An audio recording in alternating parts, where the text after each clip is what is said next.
We will understand the principle of counting. Specifically, we will understand when should we use multiplication and when addition in counting problems. Here, our main purpose is to understand the fundamental principle of counting. Specifically, we will understand when and why to use multiplication and when and why to use addition. We will understand this concept taking the example of this problem. Then let us understand the problem, then we will proceed to solve it visually, intuitively, and conceptually. A boy wants to travel from place A to place C. However, he cannot go directly to C. He must change buses at place B. There are 3 buses from A to B and another 3 buses from B to C. How many ways can the boy choose buses for his journey? The boy cannot go directly from A to C because the buses from A only go to B. From there, he needs to switch to another bus to continue his journey from B to C. So, he has to choose a bus from A to B first and then another bus from B to C. One possible choice is that he takes bus B1 from A to B and then bus B5 from B to C. This example illustrates just one combination among the many available possibilities. Thus, to complete the travel, he has to choose 2 buses.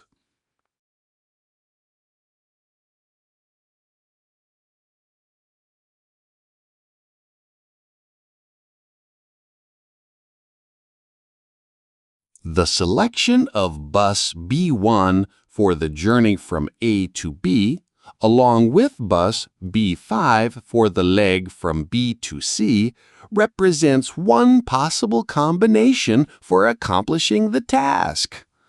Now we aim to determine the total number of such combinations that can be formed.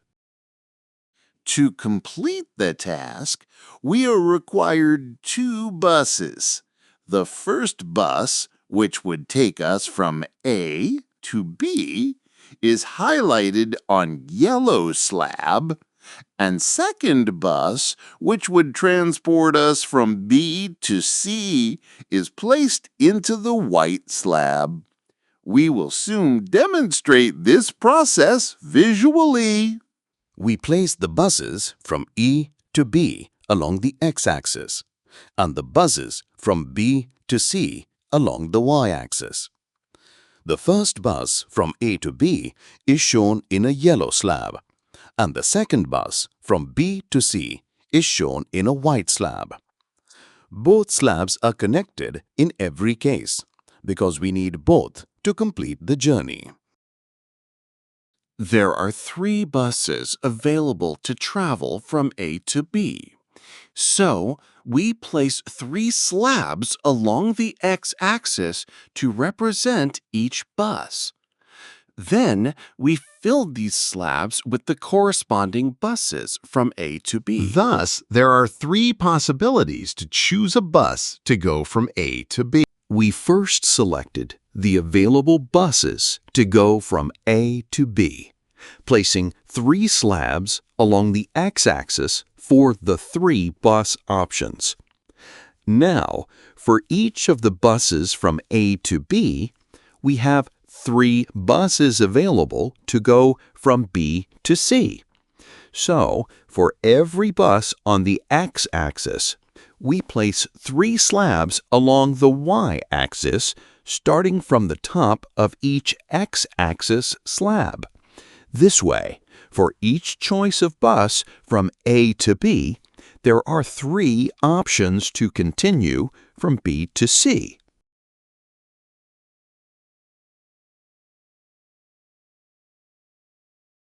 After selecting bus B1 for the journey from A to B, we're presented with the option to continue the trip by choosing either bus D4, B5 or B6 to complete the journey to C.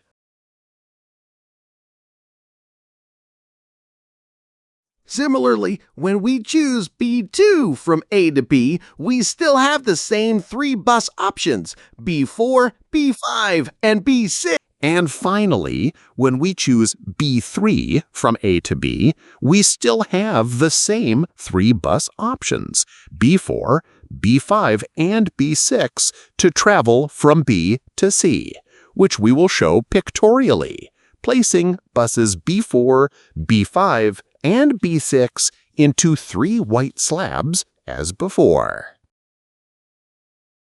Since for each of the 3 bus options from A to B, there are 3 available buses to choose from the next leg of the journey, the total number of bus choices along the y-axis is also 3. At this point, we no longer need the combinations at the bottom, so we remove them. Thus, the boy has a total of 3 times 3 equals 9 unique bus combinations to choose from to complete his journey. Now, let's look at why we multiply 3 by 3 instead of adding 3 and 3. This is because for each bus we choose from A to B, there are 3 different buses we can take from B to C. Since these choices are independent, we multiply to find all the possible combinations. Let's use an example to explain this idea more clearly. Imagine we choose bus B2 from A to B and bus B4 from B to C. This is just one possible combination out of the 9 total combinations. We need both buses to complete the journey because you can't finish the trip with just one bus. Every time, we need to pick 2 buses to get from A to C. I hope that you are understanding well. Otherwise, watching multiple times definitely helps. And this is the concept you will not forget easily. This combination of 2 buses is necessary to complete the journey, and there are 9 such possible combinations. To find the total number of possibilities, we multiply 3 by 3. Each of the 9 possible combinations consists of 2 buses, as both are required to complete the journey in a single attempt. Therefore, a combination of 2 buses is considered one distinct outcome. This ensures that all possible scenarios are accounted for, with the requirement that both buses are needed for the journey to be fulfilled. What if we had chosen addition instead of multiplication? How would the result differ if we added 3 plus 3 instead of multiplying 3 times 3? For the 3 plus 3 case, we are making a single trip from A to B. All available 6 buses follow this one route, and our task is completed by selecting any one of them.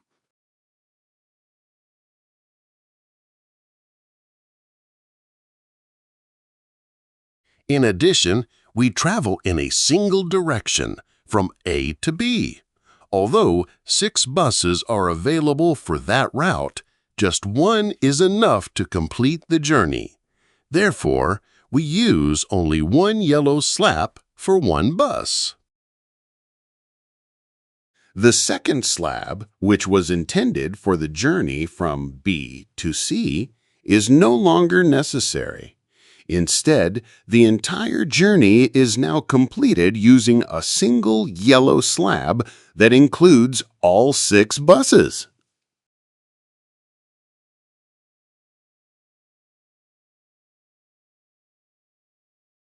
We use multiplication when a journey requires a sequence of choices, such as selecting a first bus and then a second bus.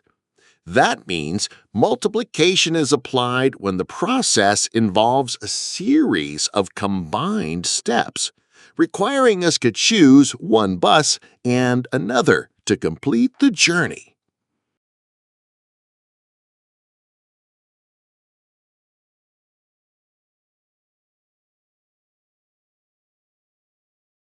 Conversely, we use addition when presented with a set of alternative choices, allowing us to select this bus or that bus or another bus.